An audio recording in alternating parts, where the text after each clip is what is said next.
I think one of the most important leadership roles that we have is one that we are not being trained for. And many of us spend years learning how to build business. I mean, that's what we've been doing here for the last, I don't know how many years, how to lead a team, serve clients, make better choices and decisions. But when it comes to fatherhood, we often work it out as we go. And I think probably the same goes for motherhood as well.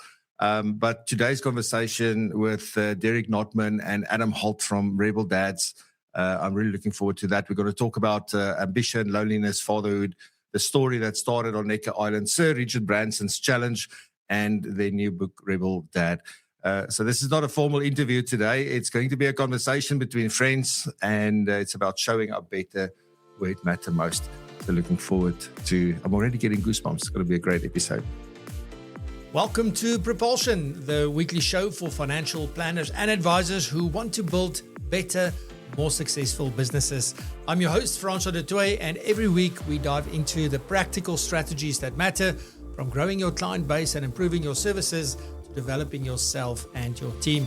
Whether you're running your own practice or you're part of a larger firm, you are guaranteed to find actionable insights to help your business thrive. So with that, welcome, and let's get into today's episode.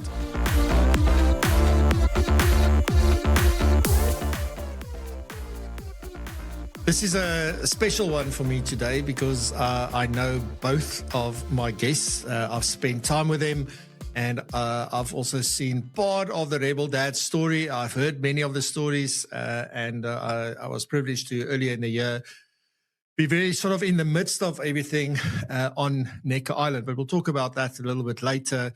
It's my privilege to welcome both Derek and Adam Holt. Now, I just want to say, Derek, welcome back. Adam Holt, finally. We've got you on PROpulsion Live. It's good to see you. Good to be finally welcome. So, Derek, don't feel less welcome. You are more welcome because you've been here before. You know, you've been around. But I remember, Adam, when I met you for the first time, I thought, geez, this guy is taller than he looks on screen. Because I always only see this part of you. I never got to see, but you're a tall guy. No, so, you do. You're no small person. No, not at all. I'm tall, but in width, not in length. All right, so guys, welcome. I'm really privileged to have this conversation with you and to learn a little bit more about your journeys. Now, for a lot of people, specifically those advisors and planners that spend a lot of time on LinkedIn will know, I would say both of your faces, but at the very least, Derek's one definitely. And anybody who's ever heard of Asset Map will definitely have come across Adam's content and also maybe attended some of the events and things. So I don't think you're any stranger to a lot of people. But just maybe to get us started, Derek, just like the headline of who you are, what's your background story, and then Adam, I'm going to go to you just to do the same before we get into REBL Dads and the book and all of that. So, Derek, I'm going to start with you. Well, thanks for having me. Really appreciate it. Great to be with you all. So, who's Derek? Well, I'll try to truncate this for you as much as possible. So, time's up.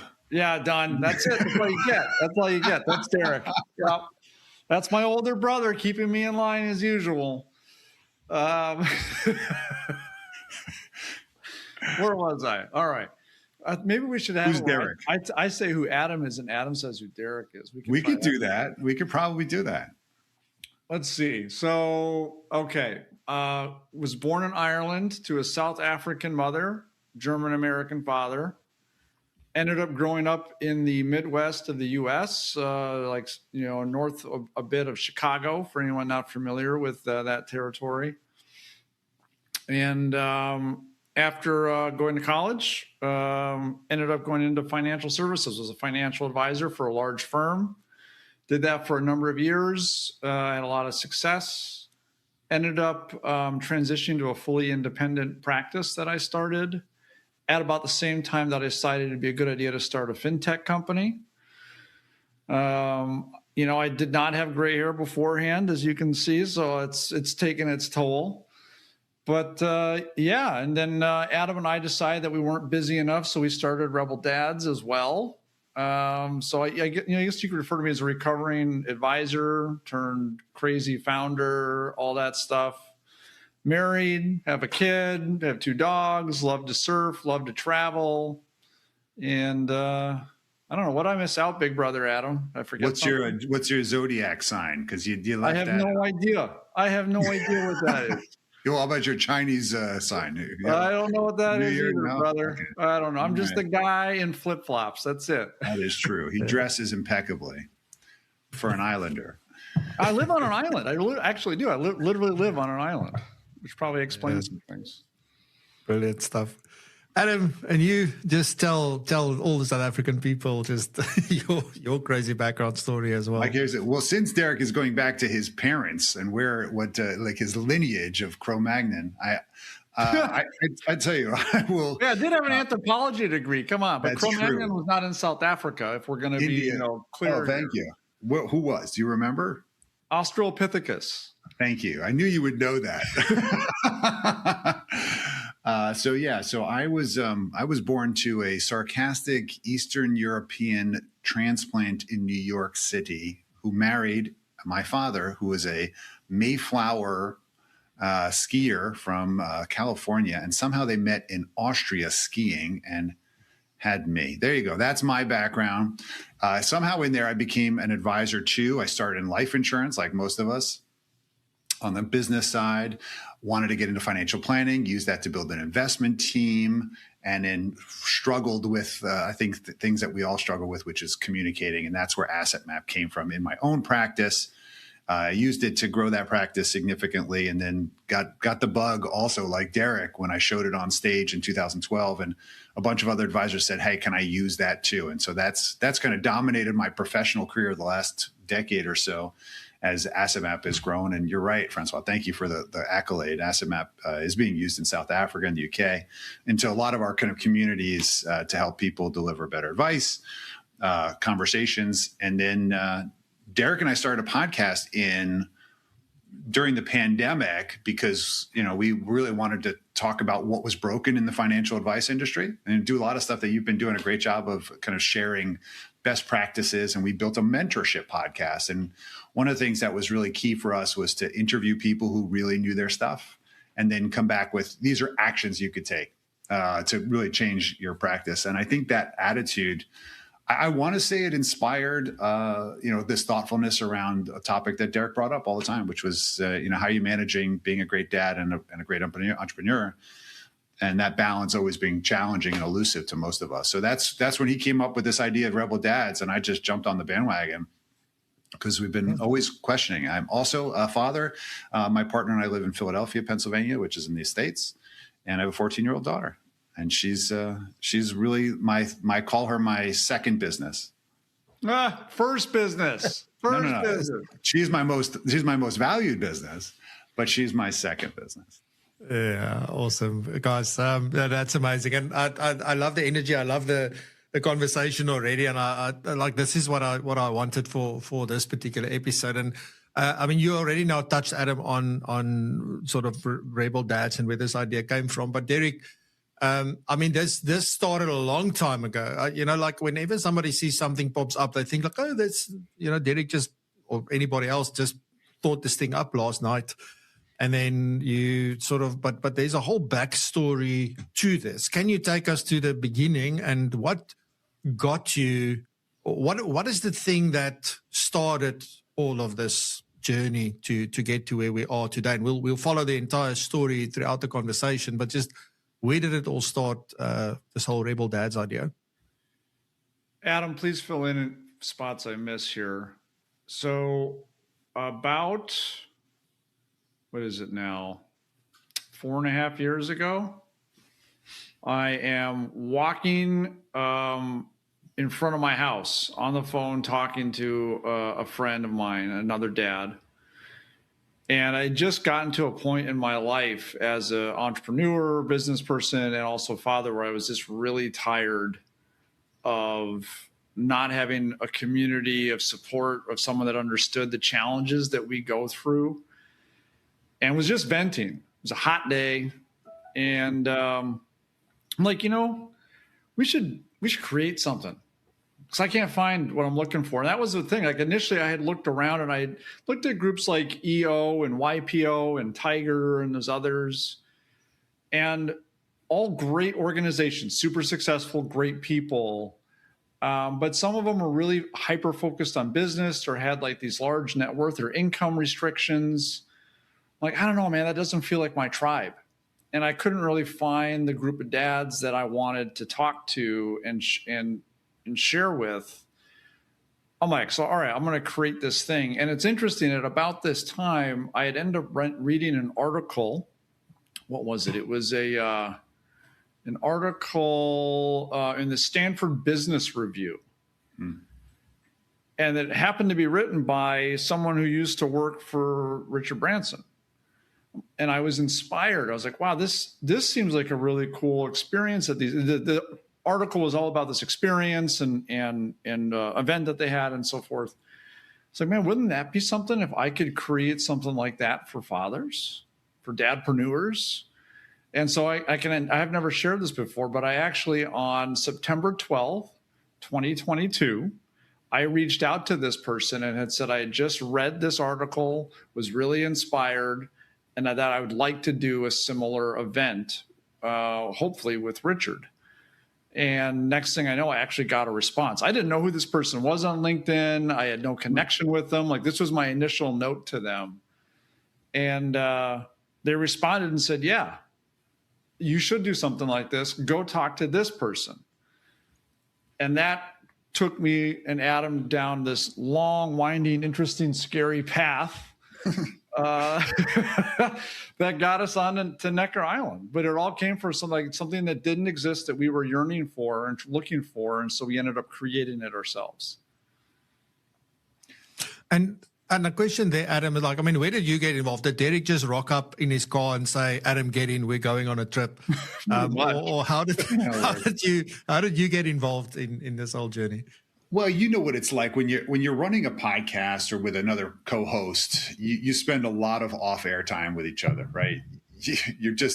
You're spending probably 3 times as much time as recorded with each other, talking about stuff, laughing, commiserating, getting feedback. And so we built a great friendship during this whole time, even though we had never met each other for the longest time, until we did at an award ceremony up in New York City. It was kind of funny. We were already fast friends, but I think it was like 2 years before we physically met each other running this podcast. Yeah. And right. Isn't that true? Like, we took our first picture in Times Square, and yeah. It was really kind of funny. But that kind of persisted, and Derek actually pursued this project, and I was just cheering from the sidelines, and I wanted to be like the first guy that showed up for this event, that to commit. You're the first one that said yes. Like, I don't know what the hell you're doing, Derek, but I'm in.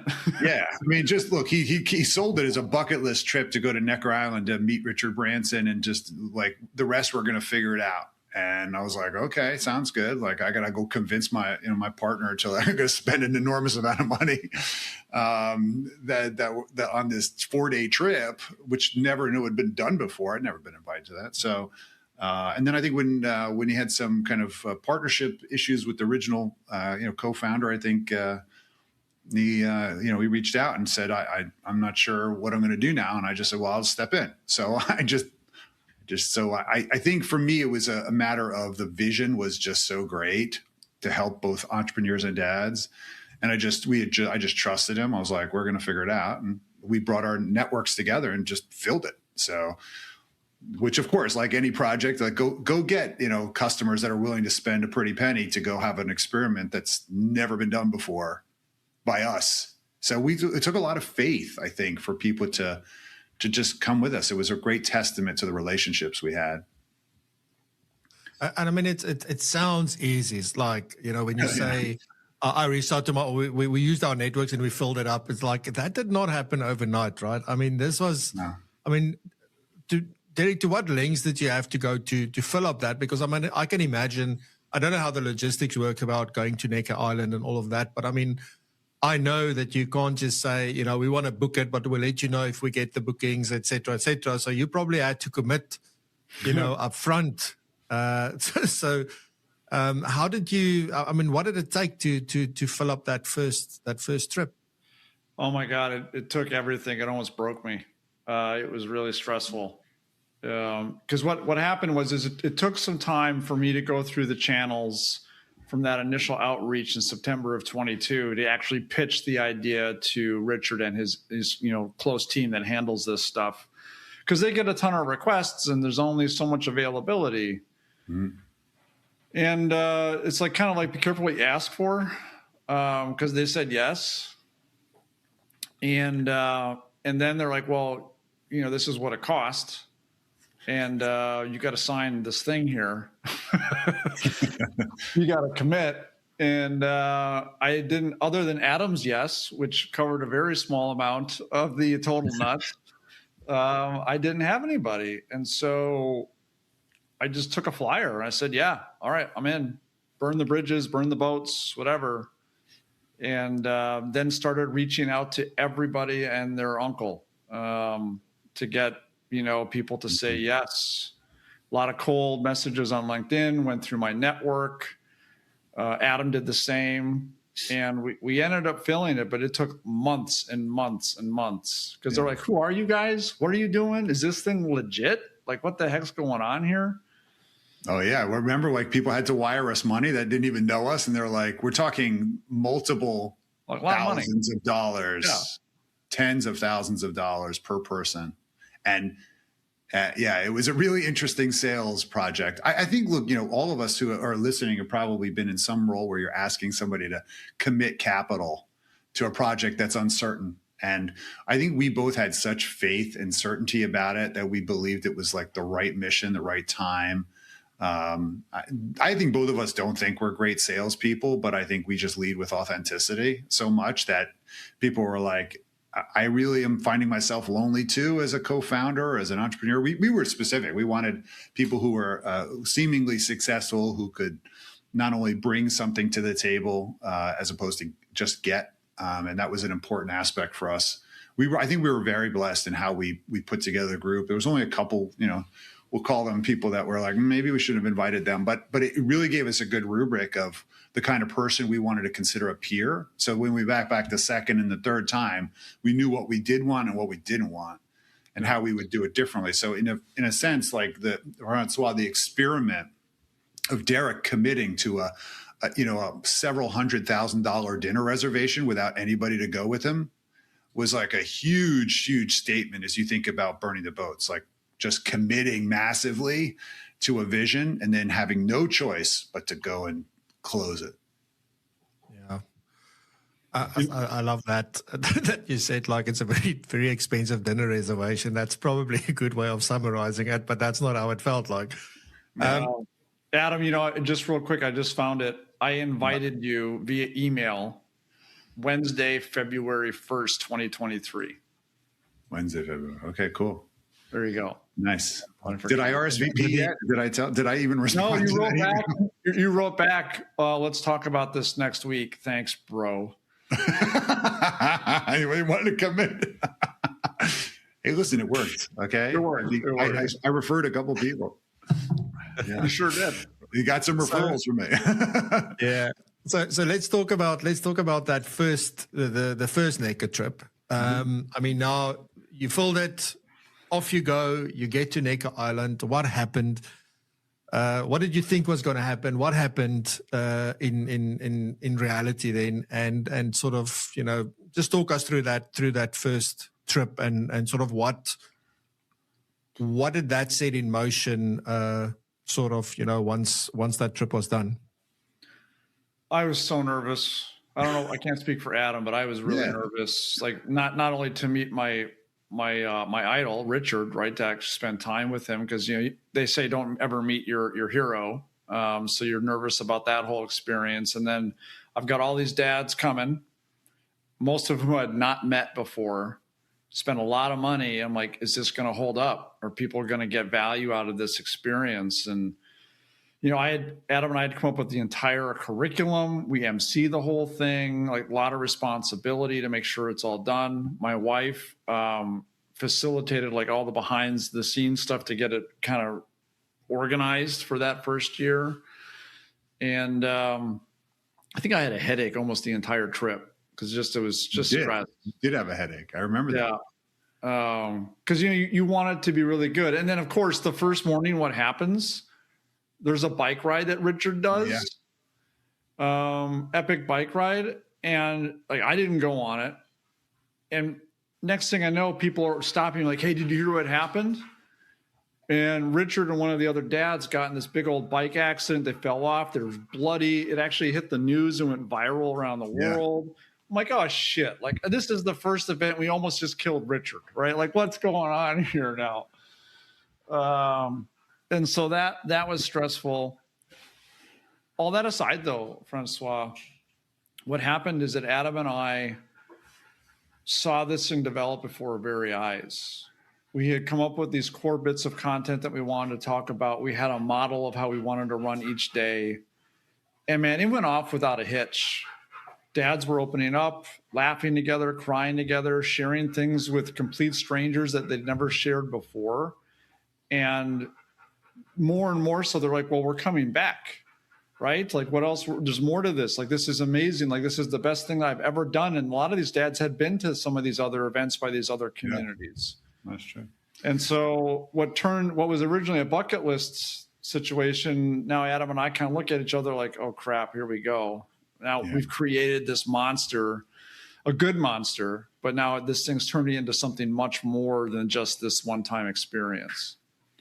It's true. Like when you throw a good party, the first party, and people are like, we're going to come back. We're going to throw this. You have to throw this party again. And we want to bring our friends and our wives and our kids. And they saw enough value. I think one of the things important, Derek, to notice is that because the people we invited were so humble and just so true, like trusting, they just trusted that like the process was like, because again, you know what like it's like, Francois, you see the level of care that the staff puts on every they made it easy. Like when you're in an environment that beautiful, all you have to do is just stop, look around and breathe, and you're like pinching yourself. Like we won on just customer experience because the environment was just so spectacular. Now you then enter in a Richard Branson who's just acting like your uncle, and just being, he was that approachable. It really just took everybody's like anxiety down, and I think they just enjoyed themselves. And that's not easy for an entrepreneur who's always being pulled in 1,000 directions, stuck to their phone, right? Yeah. I must say, like, just a little bit about my experience there. Like, I learned so much. I mean, all those sessions were extremely valuable. There's nothing I participated in that wasn't valuable. But you know how much I took away from just being there and just watching what's going on and just seeing how the staff there operate, how Richard operates, how everybody else operated, just by observing. And I think people, and that's the one thing we miss in this online world that we are in now. We don't get to observe as much anymore, right? And I think that was a massive thing for me as well. From just, as you said, like you stand there and you go like, where the hell am I and what is going on? And, is this even real? I feel like you're in a movie kind of thing, if just in the environment. But I mean, like, it's one thing to get to NECA and to be able to book it. It's quite another thing to get somebody like Sir Richard Branson, get behind an idea and put a challenge to you. So Derek, what happened? How did that even happen? And what did he challenge you guys with? And did this happen during the first trip? Was this something that happened during the very first session? Because you've been there 3 times now. We have, probably going a 4th time, if I'm not mistaken. But how did that come about? I think Adam and I remember it differently. I thought it happened at a meal. I think Adam remembers it happening like on the dock. Either way, Richard basically Richard observes, much like you did, Francois. He observes. He's soft-spoken, and he observes. And I think he really took a liking to what we were doing, how we were doing it, the vibe, the people there. And at the end, towards the end of the event, he asked Adam and I, he's like, this is really great what you're doing with this REBL Dads thing, but how are you going to help more dads? And I don't know if he meant it as just an open-ended question or as a challenge. Interpret it how you will. Adam and I interpreted it as a challenge. Yeah. And it led to conversation initially, a lot of conversation between us about, well, how are we going to help more fathers? And it was good that the question was asked, because it happened as Adam and I are watching this bucket list thing turn into a true community. And so all this stuff's coming together. And we talked about it for months. And then we ultimately arrived at the idea that, like, okay, if we really are going to impact as many fathers as possible, how do we do that? Like, and then we had a whole bunch of ideas, like there's lots of different ways to do it. And we ultimately arrived at, like, if we can extend the lessons and the ideas and so forth from what we do in our masterminds on Necker into printed form and create a book that encapsulates this collective wisdom, what a great way to help as many fathers as possible. And that's what it turned into. And then we didn't start writing it, though, because I joke about this, but people don't really know who Derek and Adam are. We're unpublished.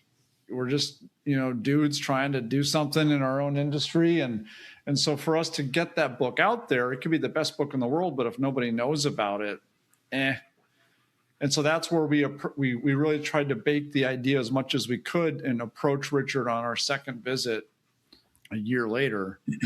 Here's the idea, to write a book. And well, fast forward, here's where we are today. I'll let Adam fill that in, because Adam is the one that got him to take a walk with us, which is a fun story. Well, we were like, I remember it because we were like pointing to each other like a bunch of like school children. Go like, talk to him. He's available. No, you go. We didn't. Because we had made a kind of edict for everybody who came. Please don't pitch Richard. We didn't want everybody like bringing their ideas and then using it as a pulpit for, like, I'm going to go get him to invest in my business, or I'm going to go get him to ask his opinion about something political, and just cause like a whole mess, because this is his home. Like we really wanted to be welcome back. And he's actually communicated to both Derek and I now that he thinks that ours is the best group to come visit, because other corporate groups have, they rent the island and they do their thing there.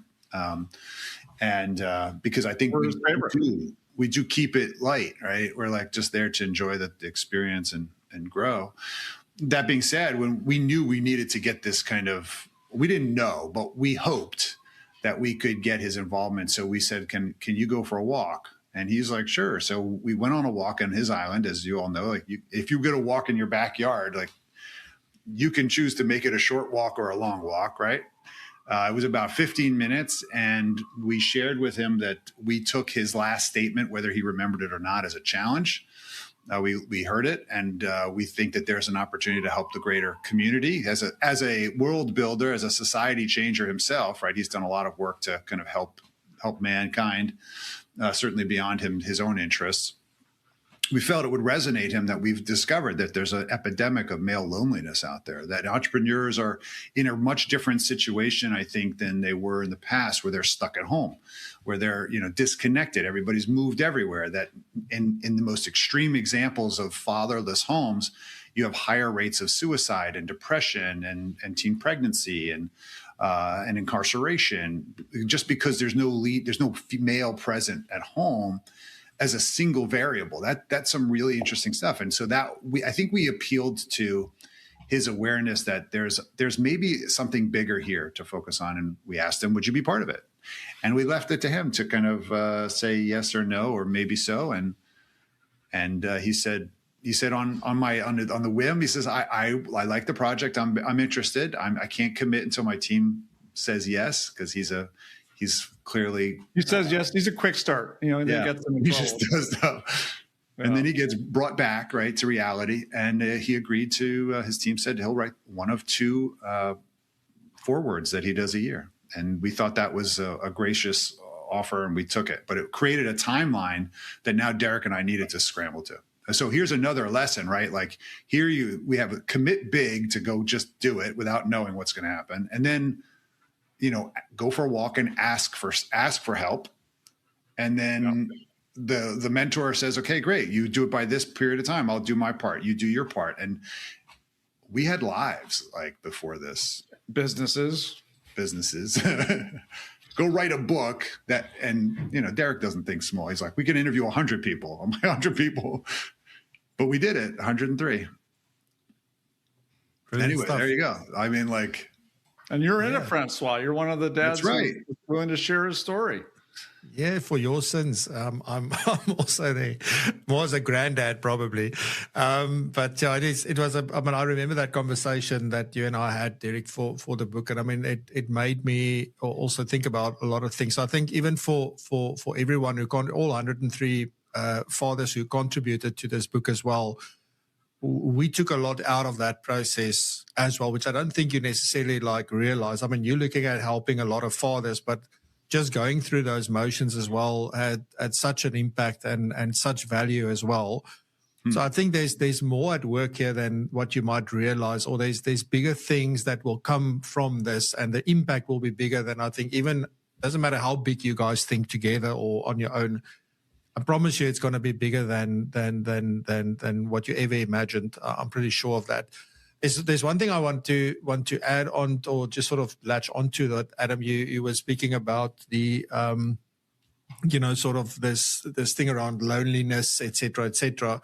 And Derek, I want to ask you this because this was pretty much if I listen to the timelines, you pretty much somewhere during COVID or towards the end of COVID started feeling like, oh man, you need community and you need somebody who can sort of talk.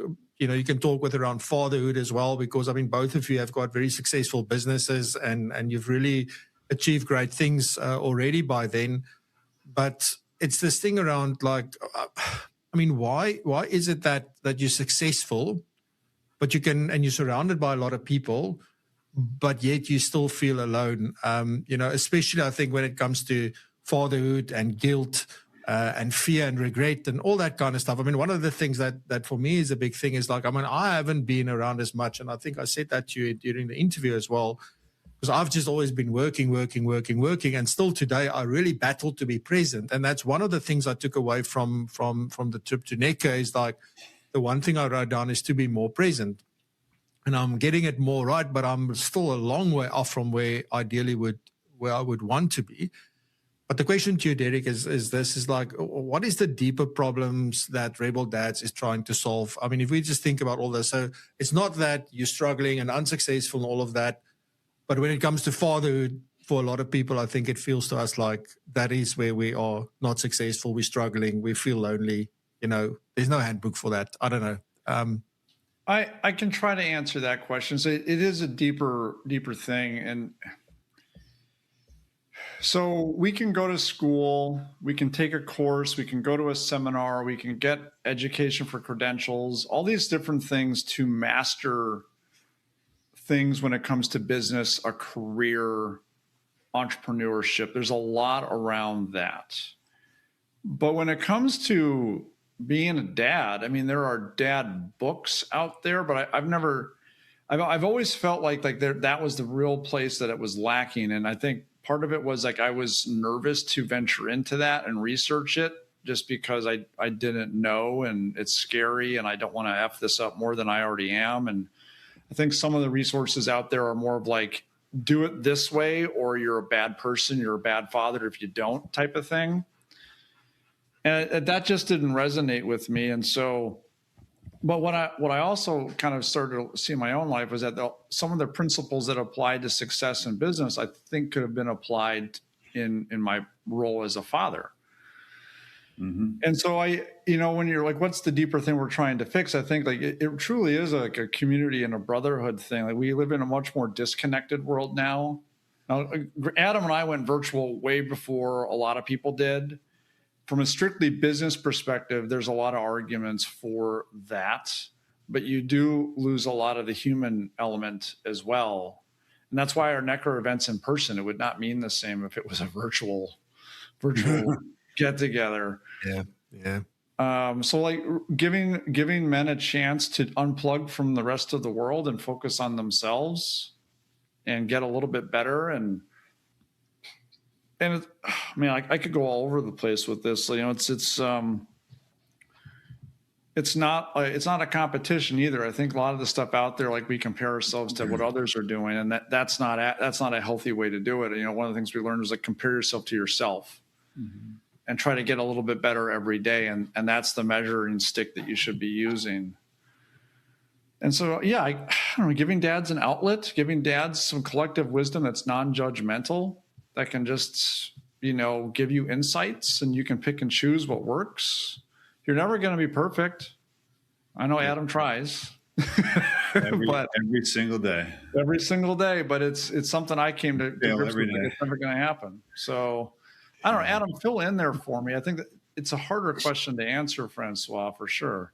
There's no, we struggle with this one all the time because, in trying to even market like what we put together, because we know if we create this great body of work that we know is fantastic, has helped us, like you said, enormously just to actually go through the process ourselves and to continuously have to reread our own material and be like, oh yeah, that's right, I just screwed that up, or I'm not doing that right, or like it's keeping the accountability of what's possible back in your face, but you have to have a bigger why. Like it has to be motivated to actually want to invest in this. It's funny you said something about like I don't know if I was as present. We all know what it's like to be present for another person. When we're basically courting somebody. Like, think about how much attention you put into somebody when you're like early. It's exciting. You got chemistry. There's reason. There's possibility. There's vision. There's like, you're fired up. You're we'll call it intentionally present in a way that's very that somebody feels it, right?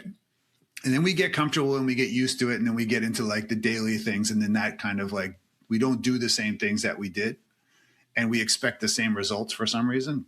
By the way, we know in relationship management that probably needs some attention. It's worth another podcast.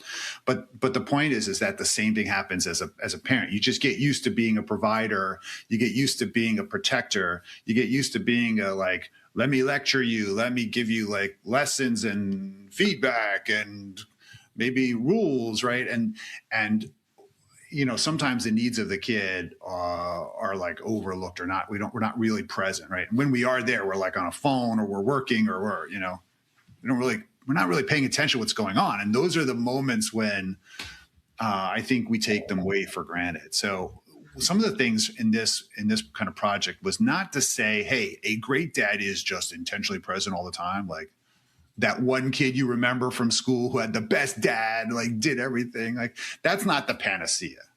The key is, like Derek said, can I be just a little bit more present than last week or yesterday? Because you know what happens? Everyone in your world will notice it. Just that micro shift of you like doing one thing that we talk about in the book, just like one little thing, everyone will notice it. You know why? Because it stands out. It's different. And you're like, why are they? They're making an effort. And when you start seeing people make an effort, you give them 10 times more accolade than when they just do the same thing expecting a different result. So we don't have to make huge shifts. That's like the blessing of this. Like we don't have to make cataclysmic like shifts and become like washboard stomach dads that like do everything with our kids and we're in fit and we just need to be like an inch better, like a degree. You see that? Yeah, absolutely. And I mean, let's talk about that, because I guess from doing 103 interviews with 103 dads, there's a hell of a lot of lessons that come from that. For sure. And I'm pretty sure that if you look at all of those lessons, you could easily, and I think this is where how the book have been built, is around 7 core principles that sort of emerged from all of these interviews, right? Yeah. So I want to ask each one of you. So Derek, I'll start with you. Just what is your from the book? There's 7 principles. We don't have time to go through all of them, but just one principle that stood out for you, or that resonates with you quite strongly, or that you relate to quite heavily, and maybe just why, and what did you take out of that? I mean, all of them resonated so much, but I think one that I've lived and made some changes through that's more noticeable is the one around urgency. How do we fully define that in the book, Adam? Was it urgency? What is it? Yeah, so it's basically acting now, not later. It's basically moving with urgency, purpose, and urgency. Yeah, that's it. And so when I started our first year on Necker, I was grossly overweight. I was very unhealthy. I was stressed, on medications, drank too much. Yet I had a vision board on my wall at home that had a picture of me being very healthy. And so I'm a walking contradiction for my son and even others, like that for the community. And so for me, like, it was just like acting with purpose and urgency really took a whole new meaning. And I took that to heart after that first thing. I went on this journey of personal health. And now, like, my son or I are in this competition who can get 6-pack abs, and just like, he sees the things that we're doing and the changes we made to diet and exercise and the doctors and all the stuff that we do. And if I had not had that sense of urgency and taken action, I'd still be where I was 3-4 years ago. It's a lot of work, but just opening my eyes to that. And it leads to other principles in the book, like legacy. Like, what kind of legacy am I now helping my son with, for the future? How am I more positively impacting those around me? So I mean, that was really big for me. I'm really grateful just for that alone from the community and the book. There were, sorry. For you? No, I was just going to follow on. I mean, the whole thing about it, are the principles or the themes that we came up with. We're really, as Derek said, there's hundreds of nuances here, but there are. We wanted to make it digestible so all of us could have a little bit of a recipe. Like, am I being intentionally present with respect to urgency? And urgency has to do with the fact that we don't have more time, like, right? And if we know that we do things without waiting for it to be perfect when there's urgency. And so that's really the argument. Like, Derek doesn't have to wait for like the perfect moment to get fit. Like, it's urgent. You need to do it now. Sorry. Like, move it up and then guess what happens? Positive things start happening, or you learn from it, right? For me, one of the ones that kind of came up is that I always believed in presence, and I probably was radically present, but not necessarily intentionally. I was just there. Like, I figured if I was physically there, that would be like, I'm like the best dad, right? Just be physically present. Because my dad wasn't. I didn't have one. So I figured I was just going to overcompensate. But it turns out that the shared experiences principle was really creating shared experiences that build bonds was the things that I feel like I'm lacking the most. We learned a great number of dads have very specific intentions around having and creating an experience with a single child, not with all the children, not with the family, like dad and child go and have an experience, 2 hours, 2 weeks, whatever it might be. And they build what? They build common jokes, common experiences, things that they can only talk about, and that those bonds, you only get a few number of years in the early years of their life to really curate that. And so even one of our other interviewees, Jim Shields, wrote the book Family Board Meeting, 18 Summers Principle, which is you don't have the time, hence the urgency, but you have to create shared experiences. So what can we do today to possibly create that? And I'm going to be going, actually, on a trip we decided yesterday to Knoxville, Tennessee for the National Rowing Championship with my daughter. And I'm going to take her myself. And I'm so looking forward to it. I'm like, because I know what's going to happen, whatever the outcome. It's just something I think we're going to cherish for years. Yeah, that's brilliant. So thanks for sharing that. I sort of, before we get to where people can get hold of the book, obviously, and what's happening,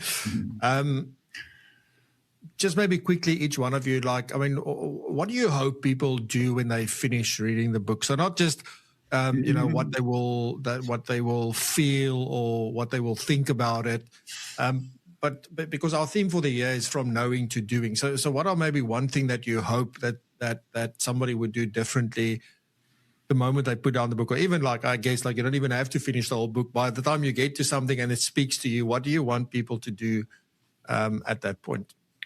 So one thing I'm really proud of that Adam and I came up with, and Adam did the lion's share of the work here, is that there are over 300 action items in the book, 3 per dad that we interviewed. And so this is not something you have to read through in a week or a day or whatever. This is something you can read for 10 minutes and go do one of those action items right now. We make it very clear on how to do that and let you check it off and so forth. So whether you want to read through the whole book and then come back and start chipping away or do a little bit here or there, we make it very easy to consume and then to take action. That was really important for us. One of the things that Adam and I loved about the event on Necker is that it motivates and inspires But then we took it a step further and we actually give like action items. Here are the things you can do and go implement in your life today. And that's what we wanted the book to be able to do as well. So that's what I would say. Like, just pick one or two of the things in here and try it. If it works, great. If not, that's okay too. Go pick another one, right? That's what we want you to do. But there's bound to be something, right? Because I mean, there's going to be somebody who can do all 300 things. But probably we are doing some of those things. It's not like you're probably not doing any of those. Right. But it is also not about trying to do everything. It's like, what are the 1, 2, 3 things that speaks the most to you where you are right now in your journey, and go and do that. Yeah, that's absolutely true. And the way that there's very intentional organization to pretty much everything. You're going to see there's some redundancy, right? Like number 6 and number 235 are similar, because when you read that part of the book, if you didn't do 6, you'll be inspired to do a different version of it. So the key is some of the most, the easiest ones to do. We know that if you just make one change in that degree, by the time you arrive X period of time in the future, you're going to be a magnitude difference from where you were headed, if you will. Just like in financial planning, right? The choice to save versus not to save, to insure versus not to insure, like the impact of that decision gets magnified over time. And that's the way we looked at it. In fact, one of our Necker dads, who Brian, he's the CTO of a very successful company, and he just decided, guys, we really need an app here, and he built us a full app that supports the book. So if you want to be more digitally inclined, you can actually become an inner circle member, and you can actually track your challenges and how you're doing and get badges and share it with the community. So for those people that really want to take it another level and say, I need the community too, I'm not going to do it on my own, we're going to provide that as well, because we know that's how you support success long term. That's brilliant. So the one thing that we haven't said, and as we're closing off now, because I want to say, like, where do we get hold of the book? But the one thing we haven't confirmed yet or mentioned yet, I don't know if you're like, I've just been enjoying the conversation, so who cares about what the book's called? What is the book called? What is the book called? We don't know yet either. Learn a lot of stuff, do a lot of good things. Yeah, right. Yeah. So the book is called REBL Dad, or you can see it on Amazon, and we actually spell it out for you: responsible entrepreneur, balanced leader, dad. You can't miss it. Really attractive cover. And so it's available for pre-sale on Kindle right now. And as of June 1st, you can buy the hard copies. Yeah. So also probably should go to rebeldads.com too. That's an easy way to find everything on this. It's REBL Dads.com. Yeah. We will link everything down below. People probably would have seen the book cover on the thumbnail for today's episode as well. So definitely, but you can look down in the description. You'll be able to find a direct link there.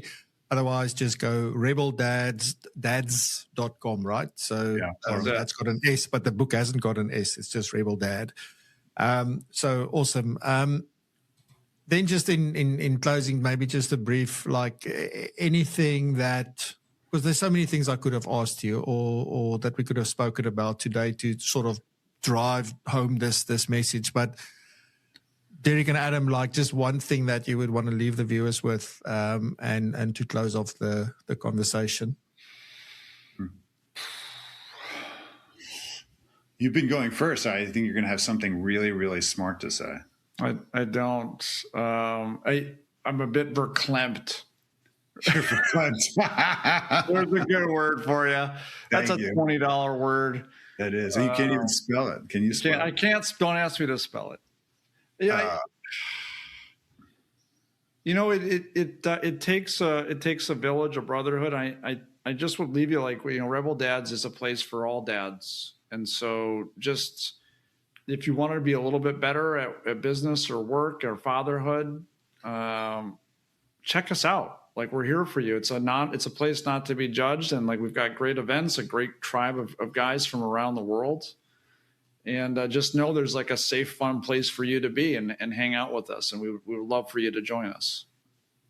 Amen. I think, first of all, I want to thank you for having us, because we appreciate you showing up in more ways than one by physically flying across the planet. Last minute. Joining us last minute to get to Neck Island and experience this with us. So thank you for this and your stewardship of that message. I think for most of us who are aspiring to be great business leaders and leave our mark on the planet, I think we have to remember also that the legacy that we leave is really also carried by our children and our progeny. And I think ultimately the planet is affected by the people who are going to run it next. And we need to be good leaders and stewards of our own values and morals, even though they might be different. We need to make sure that they're passed on in some way that's meaningful, and to remember that not only are we CEOs of our own employment, but we are also CEOs of our family in many ways, if we choose to be. And therefore, whether we identify as a business leader who's a dad or a dad who's a business leader, I think it's important for us to invest in it, just like we invest in our kids' education. Let's invest in our fatherhood leadership. And this is just one way to do it. Brilliant stuff. Gentlemen, I'm going to say thank you so much for spending your time with us, and we really appreciate it. Go check out the book. Go check out the website. Also follow these gentlemen on LinkedIn if you are not doing so. I would be highly surprised if you didn't already, but you have to go and follow them as well. And do let us know. What do you think? Is there anything from the book, once you've read it, that you will be implementing? And also, I think it's a great gift for Father's Day. Father's Day is like about 2 weeks away. So get it soon, get it quickly, so that you can have it off as a present as well, even if it's to yourself. So there you go. There's a sales pitch of note for you. Very cool. Good stuff, gentlemen. Thank you very much. We'll see you soon. Thank you. Cheers. Bye, donkey, meneer. Bye, donkey. Bye. That's it. Thank you very much, Derek and Adam. So my guest next week is Chris Fisher. And with Chris, we're going to talk about how self-awareness, emotional responsibility, and human behavior influence the way that we lead, communicate, build relationships, and respond under pressure, both in business and in life. So, ladies and gents, thank you very much. I know we went over time. It's starting to become a habit, Francois. We have to make a plan. But we'll be back next week, same time, same place. Until then, have a great weekend. Stay blessed and prosper. How does it go? Stay safe, be blessed and prosper. Stay curious and continue to raise the bar. Love you lots. Bye-bye. Thanks for joining us on Propulsion. If you found value in today's episode, then there's plenty more where this came from. You can find all our previous episodes right here on the podcast, as well as on our YouTube channel. And talking about the YouTube channel, we go live every single Friday at 8 a.m. until 9 a.m. and we host many different guests, and we also talk about very interesting topics. And on the live show, there's also some incredible segments hosted by some of the most well-known and influential financial planning professionals. So you are most welcome to join us every single Friday. Put it in your diary and we will see you there. And on that note, also please do check out propulsion.co.za/community for all of the goodness, and learn more about how you can become part of our amazing community and how that would benefit you, your business, and your career. So on that note, stay curious and keep raising the bar.